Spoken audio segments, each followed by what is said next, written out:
In today's video, I'm going to discuss the importance of knowing your numbers. When I say know your numbers, I mean that. Know numbers that are significant to whatever goal you're trying to achieve.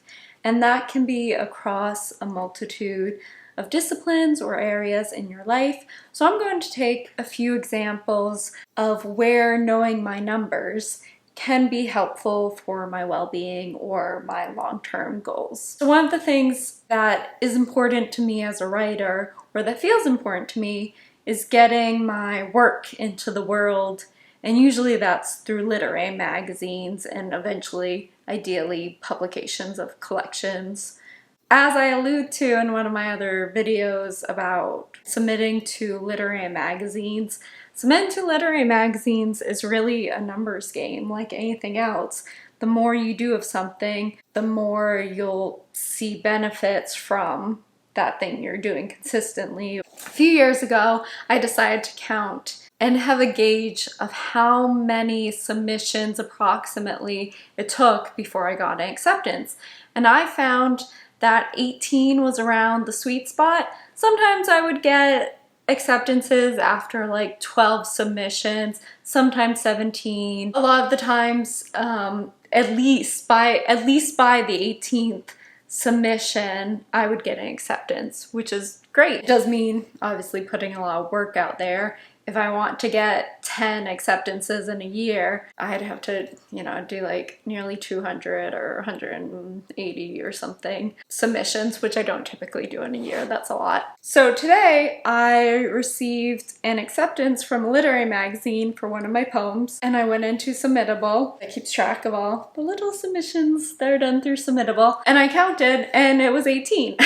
So this helps me because instead of getting discouraged after 17 declined pieces of work, I know, well, maybe it's the 18th, or maybe it's the 19th, or maybe it's the 20th, or whatever number it is for you. It's essentially you're seeking your threshold number. What is the threshold that if you get to at least that marker, you're going to see good progress? In another area of my life where I've used this kind of defining of metrics is with walking and my mood.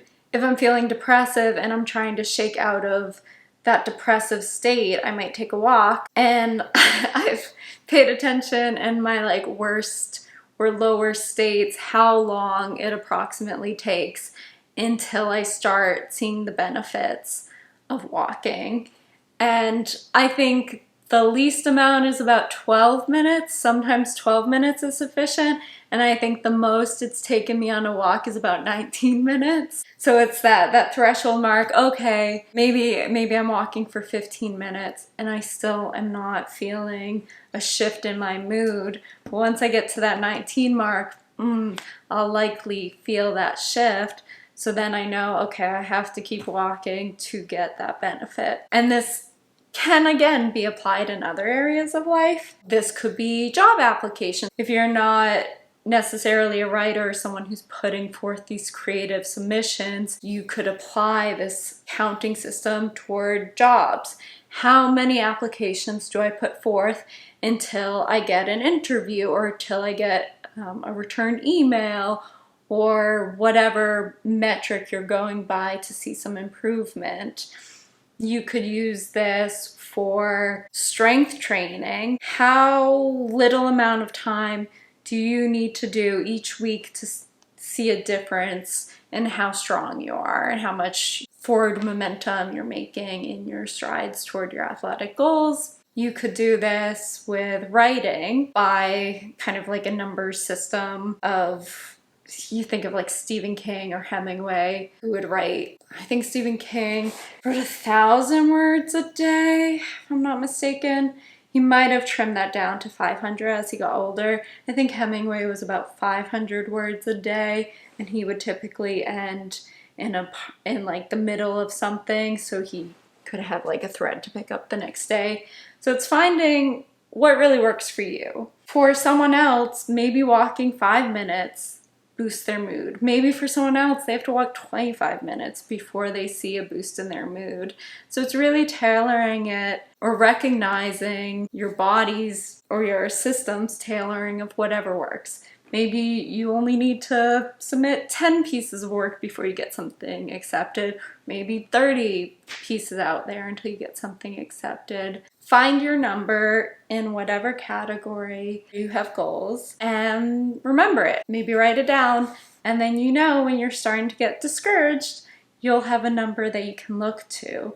I think sometimes, especially with creativity, especially with mood, it's hard to have a sense of measurement for certain aspects of life. So with mood, one of like the ways of seeing movement with mood is thinking about like, how do you feel on a scale of 1 to 10, 1 being the worst, 10 being like the best. That's one way of tracking it. Or figuring out what you need to do in terms of exercise, length of exercise, to feel an improvement. And you could use the number scale by starting, when you're starting your exercise, measure your mood with one number, and then by the end, figure out what the other number is, and then you can see, oh, okay, my mood goes up like 4 points if I take a 19-minute walk. Yay. And that's beneficial because I have more energy after 4 points. I have more energy after 19 minutes of walking. And then in terms of creative goals, you're seeing that momentum because you're building upon it by putting that out there time after time.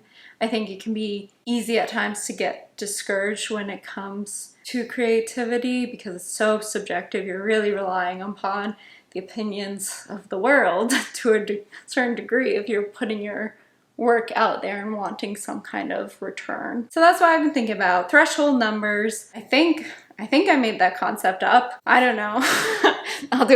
Maybe I'll do a Google search after this. Hope that's helpful, y'all. And if you haven't, please join my Patreon. Over there you can get a well-being tip of the month, book recommendation of the month, journal exercise of the month, and an early release video of the month. Woohoo! And you help directly support this channel. And please let me know in the comments below, have you been able to measure your own threshold numbers, whether it's submissions or applications or exercise or mood shifts? Please let me know in the comments. I would love to hear what works for you and what you guys have recognized in your own existences. Hope you all have been well, and I'll see you all next time. Bye!